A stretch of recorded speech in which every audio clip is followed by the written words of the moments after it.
Magandang araw sa ating lahat. Tumayo ang lahat para sa panalangin.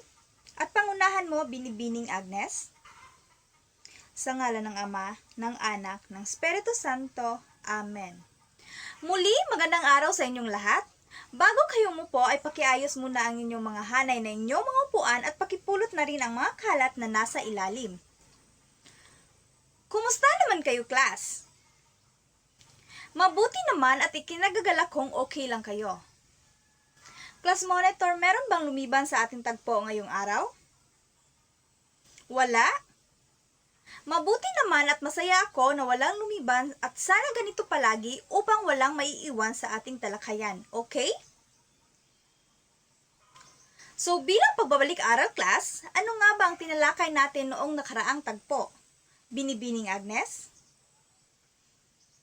Okay, magaling! Ang tinalakay natin noong nakaraang tagpo ay ang akdang Dekada 70 ni Luwalhati Bautista. Ngayon naman, pagmasdan ninyo ang mga pabalat na makikita sa ating projector. Ano ang una ninyong napansin sa mga pabalat?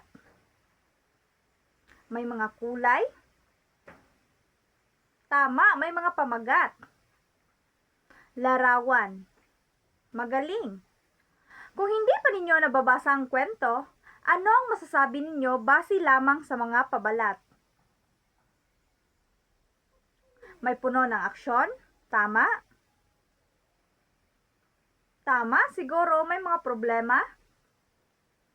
At may seryoso.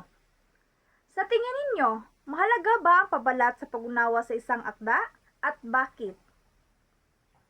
Binibining May? Ang sagot ni Binibining May ay oo, dahil nagbibigay ito ng ideya tungkol sa kwento. Magaling! Ang paksa natin ngayon ay tungkol sa pabalat na graphic novel. Ngayon, nakita na natin kung gaano kahalaga ang pabalat. Alamin naman natin ang ating layunin ngayong araw. Sa loob ng ating talakayan, kayo ay inaasahang una, natutukoy ang mahalagang bahagi at elemento ng pabalat ng graphic novel. Pamagat, larawan, kulay, at tema. Pangalawa, nakakaguhit o nakakalikha ng sariling pabalat na graphic novel gamit ang angkop na elemento ng disenyo. At panghuli, napapahalagahan ang pagkamalikhain at tema ng panahon ng aktibismo at batas militar sa pamamagitan ng paggawa ng pabalat. Ang pabalat ng graphic novel ay hindi lamang disenyo. Ito ang unang mensahe ng akda sa mambabasa. Ngayong araw, gagawa tayo ng pabalat ng graphic novel batay sa akdang 70. Ngunit bago iyan, tukuyin muna natin ang mga bahagi ng pabalat. At ang una ay pamagat. Ang pamagat ay ang pangalan ng akda na magkita sa harap ng pabalat. Ito ang nagbibigay ng unang ideya kung tungkol saan ang graphic novel. Ang halimbawa ay ang Dekada 70. Ang sunod naman ay ang larawan.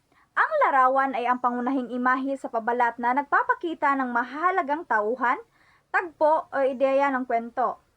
Ang layunin nito ay makatawag pansin sa mambabasa, magbigay ng visual na mensahe.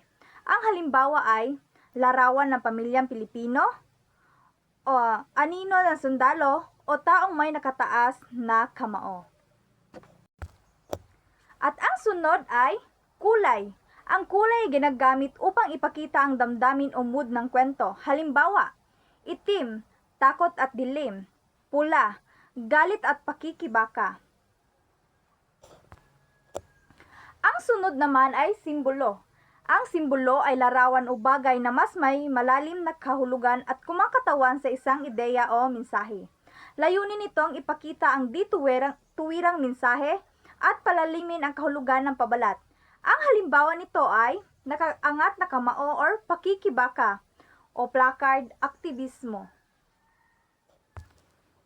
At ang panghuli ay ang tema. Ang tema ay pangunahing ideya o mensahe ng graphic novel. Layunin nitong magbigay ng direksyon sa disenyo at iugnay ang pabalat sa nilalaman ng akda. Halimbawa, panahon ng aktivismo at batas militar. Ngayon, gagawa kayo ng sarili ninyong pabalat ng graphic novel batay sa dekada 70. Isaisip ninyo ang mga elementong ating tinalakay. Mayroon kayong 10 minuto upang tapusin ang inyong pabalat. Tatayahin ito batay sa tema, pagkamalikhain, kaayusan, at pagsunod sa panuto. Narito ang rubric. Okay, so ang 10 minuto ay tapos na. Pakipasa ang inyong mga papel sa harapan. Para sa inyong takdang aralin, sa inyong kwaderno, sumulat ng 5 hanggang 7 pangungusap na nagpapaliwanag kung bakit iyon ang napili ninyong disenyo, kulay at simbolo. Ito ay paghahanda natin para sa susunod na talakayan. Meron ba kayong katanungan, class? Wala? Okay. Umaasa ako na may natutunan kayo ngayong araw sa ating tinalakay. Tumayo para sa pangwakas na panalangin. Sa ngalan ng Ama, ng Anak, ng Espiritu Santo. Amen.